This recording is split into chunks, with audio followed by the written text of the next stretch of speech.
So, hey Umang, welcome to our first session of Prax Convos. Thanks so much for taking out your time. It's always wonderful chatting with you, and it's also been amazing seeing the amazing growth story that Cardeco has been creating, both globally and in the domestic market. And there's a lingering question around, with this whole, obviously, auto sector has been on a tremendous slowdown even before the whole COVID situation, and this has only been a double whammy. In fact, more like a triple whammy. What should the government and the regulatory bodies bring into place when they sort of ease up the lockdowns and the automobile, both new and used car sales again pick up? What are some of the regulatory changes or just eases that you probably want you feel that the government should put in place? So I think before I answer the question, I think it's important to understand what the structural reasons for the slowdown in auto sales were for large parts of the previous year, especially from an India context. You'd fundamentally break them down into deleveraging. BS6 norms were coming, and essentially OEMs were trying to get rid of BS4 stock, and BS6 vehicles were going to be more expensive. A lot of them brought out their BS6 inventory 6 months, 8 months in advance. So you've seen pricing of vehicles go up. That's one, and that's structural. That's going to stay there. Perhaps the single biggest impact driver was the fact that there was an NBFC crisis, and a lot of lending that was happening to certain segments where banks don't lend. I think that completely dried up with liquidity for NBFCs tightening.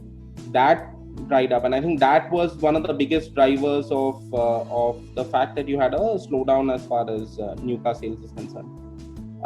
A marginal factor which a lot of other folks talk about is this whole shift to shared mobility, and the fact that in metros people are avoiding second car ownership because of the fact that they can use options like Uber, Ola, etc. So I think there were these three fundamental factors that were leading to the slowdown. Now,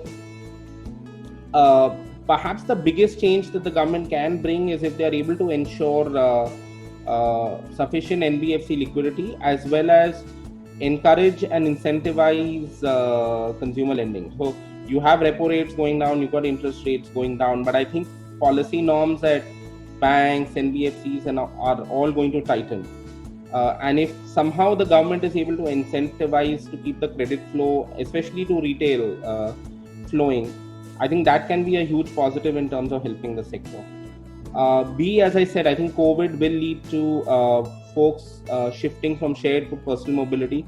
So from being a negative factor, small negative factor, that will become a small positive factor. And I think the BS6 piece is faster. So cars are slightly more expensive than they were, and I think consumers will just have consumers who are trying to wait and watch, see what happens, trying to see what year-end discounts come out. I think some of that pent-up demand also right now for the last 2 months will start to show. So I do see the auto sector coming back. Maybe not in this year, but structurally, I think by next year we will see signs of growth again, and it will start to fire. And will it be able to recover, these last 3-4 months of lost sales? How much of that do you think will be recovered? My sense is, and this is speculative, we will do about 80% of what we did last year, which was anyway about 85-90% of what happened the previous year. So you're going to see this financial year be smaller than the previous financial year. But if I talk about March, Jan Feb March quarter next year versus Jan Feb March quarter this year, my sense is you will see a very similar kind of numbers. Maybe not growth, but I think you'll see a flatlining. You'll be back to where you were last quarter. Maybe marginal growth. I think that is time will tell. But I am not concerned. From a longer, if I take a 3-year viewpoint, I'm not structurally concerned about growth. I was never one of those who was in that bullish camp that we'll keep growing 10% year on year in volume terms. The way China has done, I think that's not what's going to happen in India. But I do think we will see. If I take a 3 to 5 year viewpoint, I do think we'll grow volumes from the current base at maybe a 8-9% CAGR. right? And part of it because of the pent-up demand that will come through now.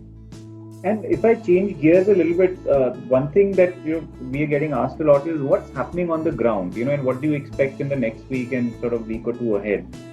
Has movement of goods and vehicles, been happening?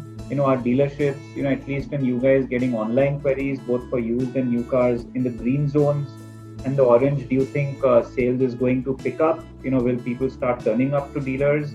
What's happening in the near term, the next couple of weeks? What do you think will happen?